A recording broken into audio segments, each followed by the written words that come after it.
satu itu adalah titik koordinat batas alur pelayaran masuk.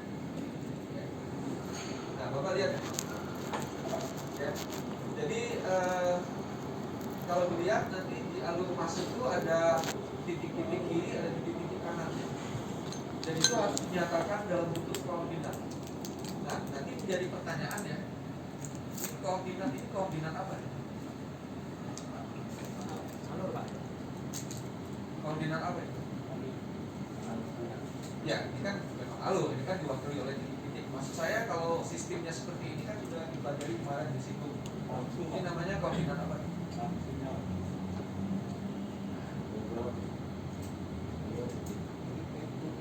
Kalau secara umum namanya koordinat geografis.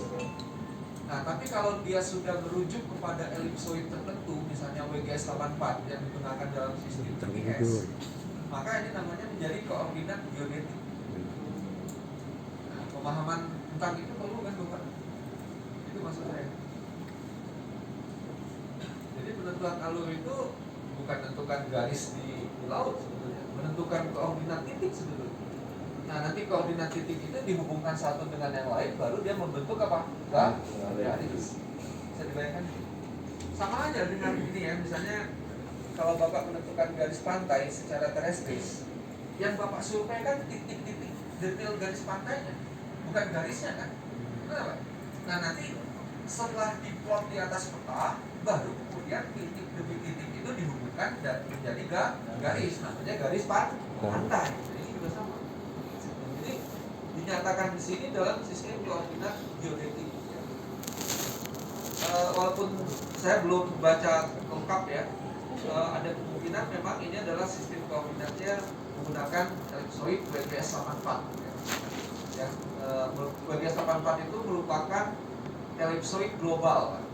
Jadi dipakai di seluruh dunia, ya, sebagai model bumi, ya. Jadi bumi kita kan ini kan sangat tidak beraturan, ya. Nah, sehingga untuk menyatakan posisinya, menyatakan letak suatu titik, ya, itu dinyatakan dalam suatu bidang bumi matematis yang disebut dengan elipsoid. Jadi Bapak bayangkan semua titik di permukaan bumi ini ditransformasikan ke bidang elipsoid itu, sehingga nanti setiap titik di permukaan bumi ini mempunyai koordinat geodetik yang unik, Pak. Apa itu unik? Satu titik, misalnya contoh di sini ya, titik A, dia mempunyai koordinat ini. Nah, ini unik nih, Pak. Karena begitu nanti koordinatnya 1A, coba Bapak lihat, udah beda lagi kan. Jadi satu titik mewakili satu koordinat. Nah, apabila ininya berubah, titik ini sudah berubah juga. Nah, itu maksudnya unik, Pak. Dalam bahasa sehari-hari, unik itu tidak mendua. Bapak mendua kan? Enggak ya. Jauh dari keluarga nanti mendua. Jadi unik ya, unik ya. Unik itu artinya tunggal, ya. Jadi satu titik mewakili satu koordinat. Satu koordinat mewakili satu titik. Nah, jadi seperti ini ya. Nah, kalau kita lihat nanti ini tidak hanya terkait dengan batas alur, tapi juga garis haluan, ya. Nah, kemudian juga berikutnya kalau kita lihat tuh termasuk juga apa, Pak? SPNV, ya. Koordinat sarana bantu navigasi. Nah, kita tahu bahwa daftar lengkap dari sarana bantu navigasi Indonesia itu ada di DSI, ya kan? Daftar Suara Indonesia, ya. Yang diterbitkan oleh siapa?